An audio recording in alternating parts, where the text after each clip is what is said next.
It began as an ordinary school day, and it was almost over when gunfire erupted this afternoon. Deadly shooting at an elementary school. Active shooter, he shot the windows out to enter the school. The FBI is on the scene of a deadly school shooting. Police are on the scene of a school shooting. And they were just kids. Please hurry, there's a lot of dead bodies. They just said run as fast as I could, run for my life, so I did. Came in, he says it's time to die.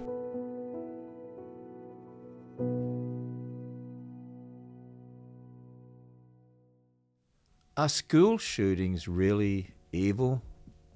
You know, some people would say, why are you even asking the question? Of course school shootings are evil. Well, let me tell you why I asked that question. From a biblical worldview perspective, we would say certainly they were evil, they were awful, tragic. But when school shootings occur, I've heard politicians who said, well, that's evil. Evil came to that elementary school. Well, the interesting thing is, some of those same politicians all approve of students in the public schools being taught that we all evolved from animals and we're just an animal and we evolved from ape-like creatures. But if schools want to dispute the notion of evolution or give students an alternative theory like creationism, perhaps it should be taught in religion class, not science. And they're also told that abortion is okay and you can kill children in the womb and that's all right. In fact, we have politicians that want abortion legalized up until the time of birth, and some even say even after birth. The infant would be delivered. The infant would be kept comfortable. The infant would be resuscitated if that's what the mother and the family desired. And then a discussion would ensue between the physicians and the mother. And I'm saying this all because I want to point out how inconsistent they are, how hypocritical they are. If you're building your thinking on the Bible, God is the absolute authority, so God determines right and wrong. The Bible also tells us in Romans 2 that God wrote the law in our hearts. So inherently, we do know what's right and what's wrong. Inherently, we do know that murder is wrong and it's evil. We have that understanding because God put it there.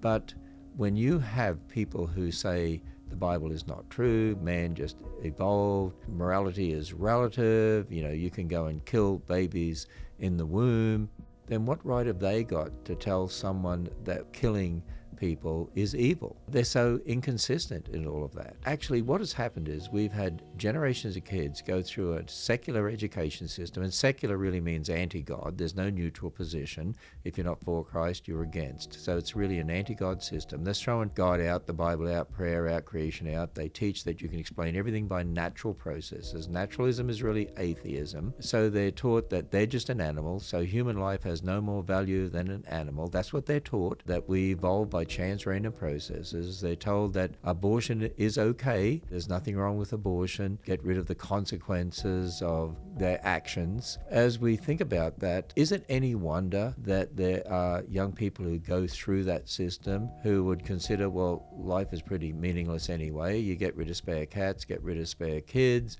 We're just an animal, so therefore, what does it matter if I shoot someone, to kill them, because life has no value, life has no meaning. When you die, you're done. That's the end of it. That's what Bill Nye said to me when I asked him what happens when you die. He said, when you die, you're done. You're done. And if that turns out not to be true, that will be very exciting. Because life has no ultimate purpose or meaning, what does it matter? What does it matter if people die? Shouldn't I do what I want to do, and if I can get away with it? Because after all, everything is relative anyway. It's all subjective, and I decide my own truth. And you see, that's the issue. That's what it's all about. So, of course, school shootings are evil, but really only are justifiably so from within a biblical worldview. Because without a basis in absolutes, how do you determine what's evil and what's not? What's right and what's wrong? What's good and what's bad? And that is the issue. It's only with a biblical worldview can we consistently talk about what's right and what's wrong. What does it look like to have a truly biblical worldview? Well, watch this video to learn what it is and where it comes from.